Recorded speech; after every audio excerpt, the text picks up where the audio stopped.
রব্বানা মুহররম মাসের 10 তারিখে কি ঘটালেন পাক রব্বানা সুকুত সাকিনা কান্দেন কারবালাতে সাকিনা কান্দেন কারবালাতে সুগরা কান্দেন মদিনায় আল্লাহুম্মা সাল্লি আলা মাওলানা মুহাম্মদ ওয়া আলা আলি সাইয়্যিদিনা সাল্লাল্লাহু তাআলা আলাইহি ওয়াসাল্লাম। হযরতে গিরামি নাত শুনলেন, মানকাবাত শুনলেন। আমি নাত মানকাবাতের দিকে যাচ্ছি না, কটা কথা শুনে। আজকে যে রাতে আমরা দাঁড়িয়ে আছি, বসে আছি, এই রাত আজ থেকে প্রায় 1400 বছর পূর্বে যখন সরজমিনে কারবালাই এলো, গৌর করবেন, মেয়েদের তরফ থেকে শব্দ আসছে, কথা বলিও না। 1400 বছর পূর্বে এই রাত যখন সরজমিনে কারবালাতে এলো, শহীদে আজম তাজদারে কারবালা, সরজমিনে কারবালা নিজের দলের লোকজন যিনারা ইনাদের ডেরাতে যাচ্ছেন, ডেরার দরজায় যাচ্ছেন, আর ডাক দিয়ে বলছেন, কি বলছেন? ওগো ইমামে কাসিম, আজকে রাতে বিছানায় ঘুমাবে না বেটা। হযরতে যায়নাব, আজ ঘুমানোর রাত নয়। হযরতে শাহরবানু, আজ ঘুমানোর রাত নয়। উম্মে রবা ঘুমাবে না, আলী আকবর ঘুমাবে না, জাইনাল আবেদিন ঘুমাবে না। আচ্ছা, আমাদের পাড়ার ইমাম যদি মাইকে মুখ দিয়ে আচানক আজকে রাতে বলে যে আজকে কেউ বিছানাতে ঘুমাবেন না, প্রশ্ন জাগবে কিনা? ইমাম সাহেব কেন ঘুমাবো না? কারণ তো আছে, ভূমিকম্প আসবে, হতে পারে প্রশ্ন। না ঘুমানোর কারণটা কি যে ঘুমাবো না? আপনি বলবেন তো যে কেন ঘুমাবো না? সেম কেস সেই দিন কারবালার ময়দানে আমার হুসাইনে পাক রাদিয়াল্লাহু তাআলা আনহুকে কারবালার সরজমিনে ওনার আহলে আয়াল যিনারা ছিলেন, ওনার দিওয়ানা যিনারা ছিলেন, ওনার সঙ্গে ওনারা জিজ্ঞেস করেছিলেন, হুজুর আজকে কেন ঘুমাবো না, কারণটা কি? আর ঘুমাবো না তো আমরা করবোটা কি? আমার হুসাইন বলছেন, ওগো বেটা কাসিম, বেটা আলী আকবর, জায়নাব, রোকাইয়া, উম্মে কুলসুম যিনারা সঙ্গে ছিলেন, সকলকে ডাক দিয়ে বলছেন আজকে ঘুমাবে না। আজকে জানো, আজকে 10ই মুহররমের রাত।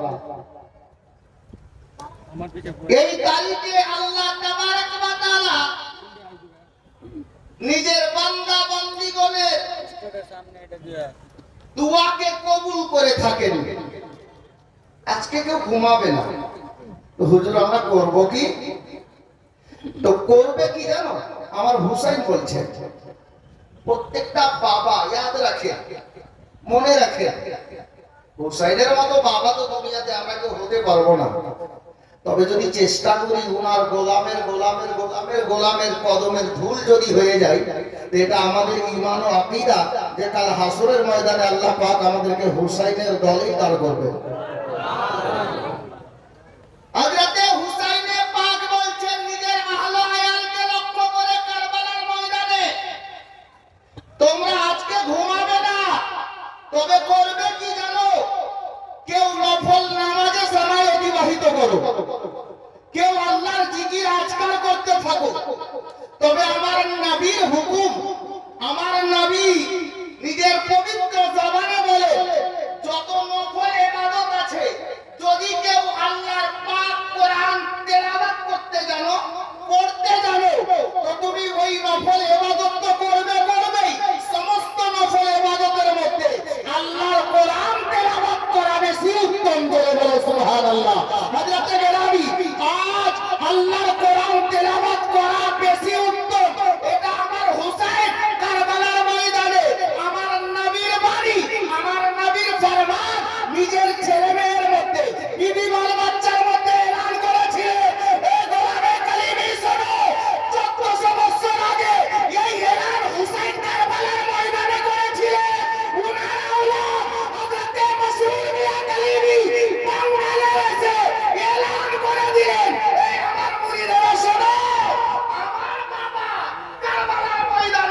প্রকৃত ফুল হুসাইনের আওলাদের মধ্যে একজন আওলাদ বাঙ্গালবাসীকে আমার মুরিদানকে আমি এটাই বলতে চাইছি আমার মুরিদানের ছেলে মেয়ে যেন কোরআন না শিখে না থাকে কোরআন যেন শিখতে পেরে যায় যার জন্য কোথাও দেখেন গরিব নওয়াজ মিশন খুলে দিয়েছেন কোথাও দেখেন সিরাজুল আলম খুলে দিয়েছে কোথাও মাকবুলিয়া খুলে দিয়েছে এখানে গাজী মাস্টার জামিলে সৈয়দি মাসরুর মিয়ার নিগাহে কারামে সাহিবে সাজ্জাদা আল্লাহু আকবার কবীরা হিফজুল কোরআন খুলে দিয়েছেন একটাই আপনি আমাদেরকে শিক্ষা দিতে চাইছেন যে আমাদের পিতা আমাদের বাবা সব জমিনে কারবালাতে নিজের আহল আয়ালকে বেটা বেটিকে কোরআন পড়ার তাকিদ করেছে ইশারা করে গেছে মুরিদ পীরের নিকটে আমি তাকে চেঞ্জ করিয়ে মুরিদ পীরের নিকটে প্রত্যেক মুরিদ নিজের পীর ও মুর্শিদের নিকটে ওনার বেটা হলো সুবহানাল্লাহ। আচ্ছা আপনি তো শুনেছেন হুজুর কাকে কি বলে ডাকেন 60 বছরের লোক যদি যান তো বলবেন বেটা বেটা বলে না বলেন কি না উনি আর 5 বছরের বাচ্চাও যদি যায় বেটা বেটা বেটা চলো হযরতে গেলামি পীর পীরের নিকটে মুরিদ হলো রূহানি আওলাদ জোরে বলুন পীর হলেন রূহানি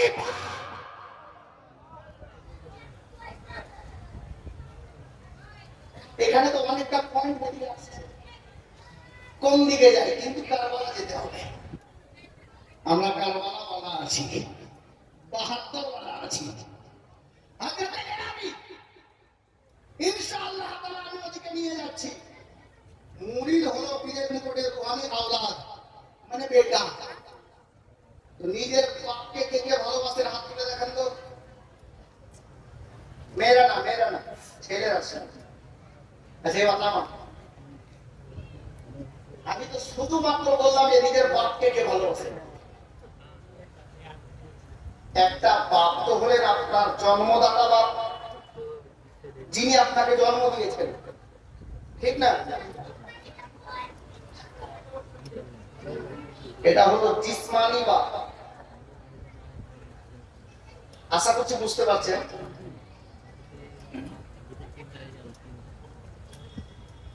এই মাইকটাতে যদি লাইন ওখান থেকে না ছাড়ে মাইকের কোনো মূল্য আছে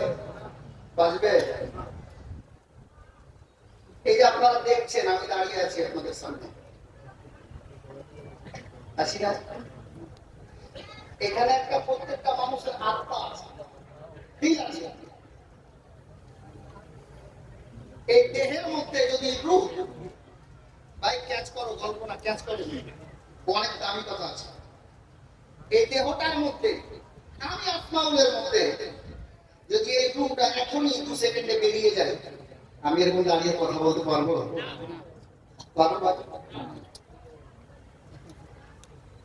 প্রথম নম্বর কথা হলো জন্মদাতা বাপ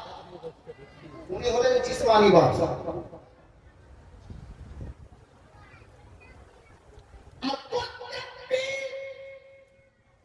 নিজের মুরিদের জন্য হলেন রূহানি বাপ যেমন রূহ চালাতে হবে তার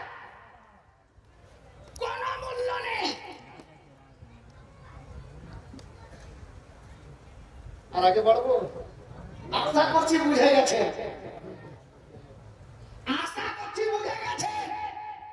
উনি রূহানি বাপ আমরা রূহানি আওলাদ আমরা তো জিসমানি বাপকে ভালোবাসি জন্মদাতা বাপকে ভালোবাসি বাঁচতে হবে জন্মদাতা বাবাকে ভালোবাসা প্রত্যেক ছেলের জন্য সাজায় কিন্তু যিনি রূহানি বাপ যদি রূহ না থাকে যেমন বডি বেকার তো রূহানি বাপকে যদি ভালো না বাসেন তো আপনার রূহানি বাপ আছে আর কার নেই ও ফয়সালা করবে কে কেমন আছে ইনশাআল্লাহ বিরাদরানে ইসলাম হযরত গেরামি মুআজ্জাদে মুহতারাম একবার আর মোহাম্মদের সাবু বাবু দেখা মোহাম্মদের পরিচয় দেন যে নিজের রুহানি বাপকে কারা কারা ভালোবাসেন হাত তুলেন তো মাশাআল্লাহ না মেয়েরা না কেউ হাত তুলবে না মেয়েরা মাশাআল্লাহ আলহামদুলিল্লাহ আমরা সবাই ভালোবাসি নিজের রুহানি বাপকে জি এটা লোক বলছে হ্যাঁ জি তোমাদের কটা বাপ কেন জি তোমার বাপ নেই বলে আছে আছে কিন্তু जिस्मानी बाप रूहानी बाप को তো বলছে নেই তাহলে তোমার ভিতরে যে রূহ আছে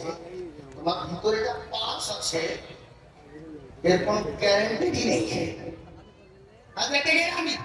মুআজ্জাজ আলে নবী আওলাদে আলী আমরা পীর পেয়েছি হুসাইনি হাসানি